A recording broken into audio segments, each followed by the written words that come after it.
Hey, my name is Bobby from Wedding Film School, and in this video, I'm gonna give you 5 tips that I guarantee will help you edit your wedding films faster, and 1 extra tip that you can do today, right now, no matter your skill level or editing platform.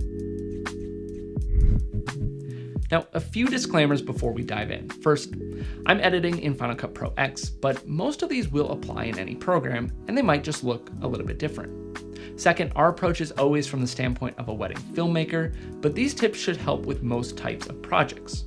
And third, if you are a wedding filmmaker or a content creator, and you enjoy videos like this, please consider subscribing here at Wedding Film School, hitting the like button while you're at it.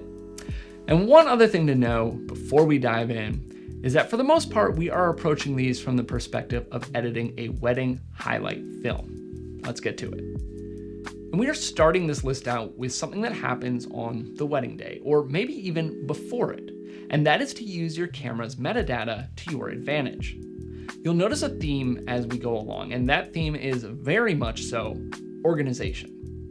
The more organized you are, the more efficient you can be, and this is one of the first potential spots to begin that organization. Depending on the camera that you're using, most likely you are able to change its metadata so it saves files with a specific name instead of C001 or MVI1234 or whatever the default is. Labeling your cameras, for example Cam 1, Cam 2, etc., in your metadata will be an easy way to distinguish which clips come from which shooter or which camera on the day of, and are also going to get ingested into Final Cut to help organize further. How to make this change will depend on your camera, but we've shown a few examples here on screen, which should help.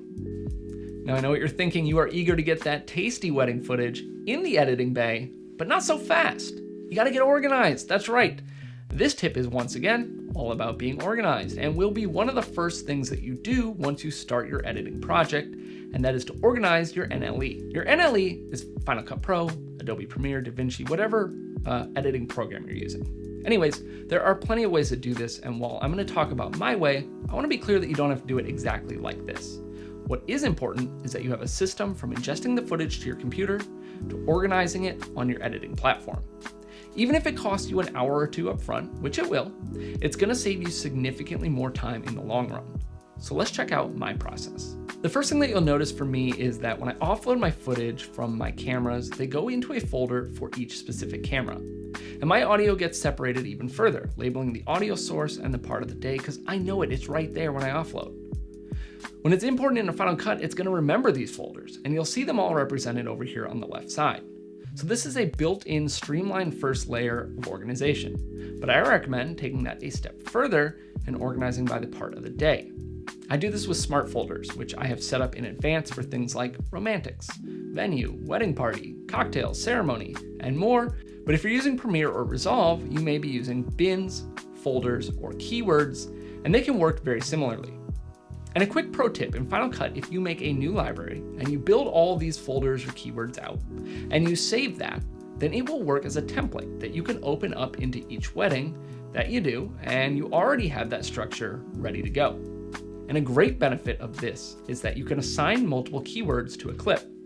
So you may have a broad keyword for romantics, which you could assign to this clip, for example. But you might also want to keep track of your best shots for a teaser film. So you could also assign the keyword teaser, and that clip would show up in both. The third tip to edit faster is to work in layers and not chronologically. And I don't mean using layers in your editor. Let me explain. In general, you should not be working through your timeline from left to right, starting with the very first second of the film, adding clips and audio and whatnot along the way as you progress until the end of the film.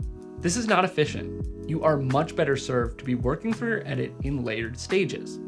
Basically, what we mean is creating smaller processes in your edit that will get you to take a full pass through the entire story much faster, rather than trying to work your way through the content all at once.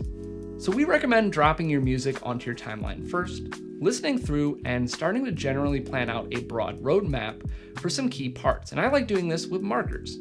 Then you're going to work on your story layer. This is going to be all the audio clips that you want to use from the day, all those speeches, ceremony moments, and more that create a story spine for your film. Get those laid out and lined up well with the music, and you can move on to what we call the showpiece moments. Let the song tell you what those moments are. Think peaks and valleys. These showpiece moments are your best shots, your coolest moments, lined up with the most high impact or high drama parts of the song. After that's all done, all that's left to do is fill the gaps. And the great thing about approaching an edit this way is that you make sure to get your best clips with the best parts of your score, ensuring that your film has the highest impact to your couples. And many editors find as they edit from left to right chronologically on the timeline, more likely than not, they're going to get 80% of the film done. And you're going to realize that you run out of your best shots, but you still need some, right? And so you're going to have to go back and restructure things, which we all know is a huge pain. On the flip side, you might also remember that you wanted to include a piece of a speech, right? But there's no longer room for it. So either it gets cut or back you go to an earlier point in your edit, and you have to rearrange a bunch of stuff to make room. And in both scenarios, you are not being as efficient as you can be. Tip number 4 is to use proxies. If you're on a blazing fast system, fast drives, etc., and you aren't noticing any hangups while editing files from your camera, then you can probably ignore this. But any downtime where your computer is lagging, or you have to let it sit and think, is time that you can't be working. And therefore, it's eating into your efficiency. So if this is happening to you, speed things up with proxies. You can create them upon import, or you can select your clips in Final Cut, go up here in the menu and create them from there. Then over here, you're gonna wanna select what you are playing back. In this case, we want proxies.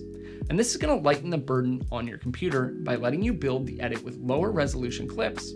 And then when you're ready to export, you're just gonna change that back from proxies to the original media and go ahead with your export. And in a similar way, tip number 5 is to understand that your entire system, from your camera to your computer to your hard drives and more, is a delicate ecosystem, and you must keep it in balance, or you're gonna need workarounds. So in a general sense, we recommend having fast drives and a fast computer that can keep up with the codec and file types that you are trying to edit from your camera. And while we all love a good camera upgrade, you need to understand that that upgrade can throw that gear ecosystem out of balance. For example, let's say that you save up money, you upgrade from the A7S II to the A7S III. That is one hell of an upgrade. You're excited to shoot 422, 10-bit, 4K 60 footage in H.265, and no doubt it will look great. But you are asking a lot more of your computer and your drives, and there's a chance that they won't be able to handle that. Of course, the best recommendation is to also make upgrades to your computer and your drives, but we also understand that that's not always doable. So in that case, you need to potentially make sacrifices or workarounds like not editing H.265 clips, using proxies, or things like that. And one more thing, and this is that extra thing I mentioned at the beginning, and it's a bit less technical, but we think it's actually the most important. And you can do this no matter your skill level, your experience, the gear you're shooting with, anything. So here's the thing, guys. Don't waste your time comparing your wedding films or editing to other wedding filmmakers. Just be yourself. Edit the film that you shot. Make sure you're editing for your client and not yourself. As creatives, it is normal, even healthy, to hold ourselves to a high standard. And it's so easy to get wrapped up in wanting to impress our colleagues rather than our clients. And look, I am guilty of this at times too. Here's the issue though.